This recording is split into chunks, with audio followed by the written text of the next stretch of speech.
국민의힘이 조금 전에 이제 의원총회가 마무리가 됐고요. 의원총회에서 106표 중에서 60표의 표를 얻은 송원석 의원, TK 3선의 송원석 의원이 당선이 됐다는 점을 저희가 소개를 해드렸는데 지금 연합뉴스 TV와의 연결을 위해서 준비하고 있다고 합니다. 지금 네. 송원석 신임 원내대표를 연합뉴스 TV와 연결해서 좀 이야기를 나눠보도록 하겠습니다. 신임 원내대표로 되신 송원석 원내대표 나오셨습니다. 안녕하십니까? 예, 안녕하세요. 송원석입니다. 네, 우선 축하드립니다. 106표 중에 60표의 선택을 받으셨는데 이번 득표에 어떤 뜻이 담겼다고 생각하십니까? 네, 많은 의원님들께서 선택을 해주셔서 3파전에서도 2차로 가지 않고 결선 투표 가지 않고 당선이 되었습니다. 의원님들께 고맙다는 말씀 드리고요. 아마 많은 분들이 변화와 쇄신을 원하는 거기에 대해서 혁신위원회를 설치하겠다는 저희 제안에 동의해 주신 결과라고 생각을 하고 있습니다. 변화와 쇄신을 통해서 앞으로 성장하도록 미래에 갈 수 있도록 우리 당이 국민의 마음을 더 얻을 수 있도록 최선을 다하겠습니다. 예. 대선 패배 후에 야당 원내대표가 쉬운 길이 아닐 거란 우려가 많습니다. 앞으로 거대 여당에 맞서서 협상력과 투쟁력을 동시에 발휘를 하셔야 할 텐데요. 어떤 전략으로 임하실 계획이신지요? 맞습니다. 소수당인데다가 우리는 정권을 잃은 야당입니다. 그렇기 때문에 이번 원내대표 당선이 꽃길이 아니라 독배에 가깝다고 생각을 합니다. 우리 의원님들의 총의를 모으고 국민과 함께 할 수 있도록 최선을 다하겠습니다. 그리하여 서로 협상할 것은 협상을 하고 또 투쟁할 것은 투쟁을 할 수 있도록 의원님의 총의에 따르도록 그렇게 하겠습니다. 네, 송원석 원내대표는 전략통이자 신임 정책통으로 경제통으로 잘 알려져 있는데 상대당 민주당 김병기 신임 원내대표는 민생법안으로 상법 개정안을 제일 먼저 처리하겠다라고 이야기했단 말이죠. 여기에 대해서는 또 어떤 입장을 갖고 계신지 궁금합니다. 예, 그동안 상법 개정안의 내용에 대해서는 이미 여러 차례 얘기가 된 바가 있습니다. 주주 충실 의무에 대해서도 다시 한번 논의가 좀 필요하다고 생각합니다. 이 부분에 대해서는 더불어민주당의 김병기 원내대표와 함께 상의하도록 하겠습니다. 일방적으로 법안을 통과시키는 모습은 새로운 집권 여당으로서도 국민을 위한 도리가 아니라고 생각을 하고 더불어민주당의 김병기 원내대표도 그 점은 잘 알고 있을 거라고 믿습니다. 협상을 하도록 하겠습니다. 예. 자, 이제 본격적인 인사청문회 전국도 시작이 되기 때문에 이 부분도 여쭤보겠습니다. 김민석 총리 후보자와 관련해 개인 채무 관련 의혹 등의 논란이 불거졌습니다. 어떻게 평가하십니까? 예, 김민석 총리 후보자는 굉장히 지금 문제가 많다고 지금 나오고 있습니다.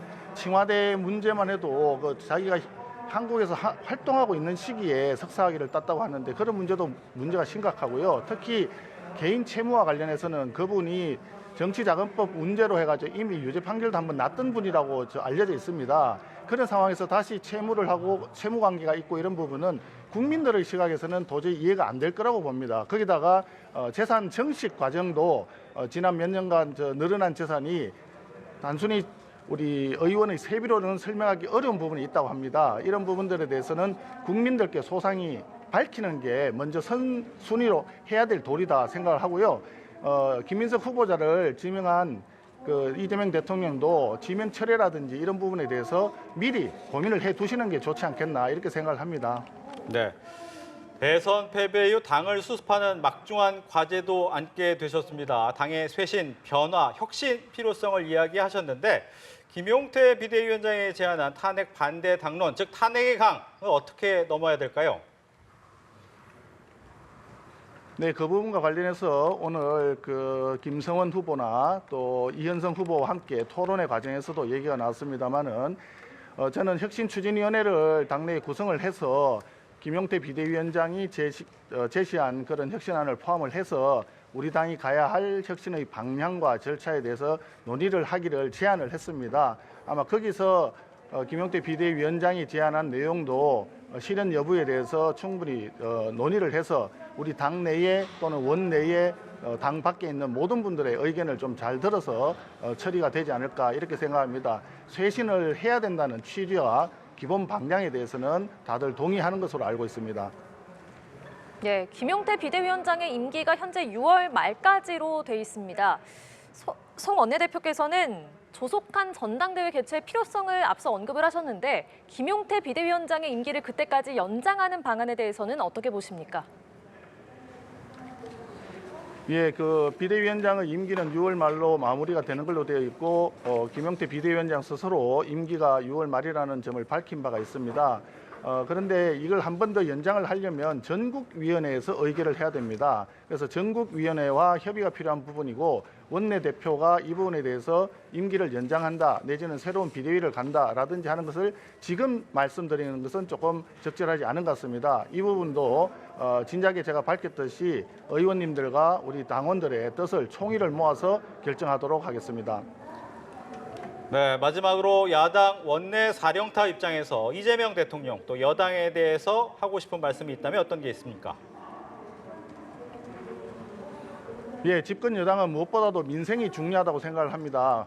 지금 국민들은 집값 문제를 비롯해서 경제적으로 굉장히 어려운 상황에 있습니다. 이 부분을 꼭 먼저 살펴달라고 집권 여당에 부탁을 하고 싶습니다.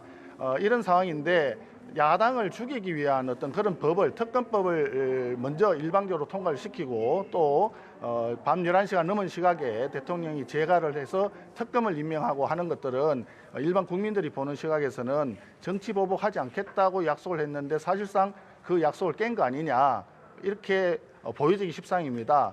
정치 보복 이런 부분보다 민생을 먼저 챙기는 집권 여당과 정부가 되기를 강력히 촉구합니다.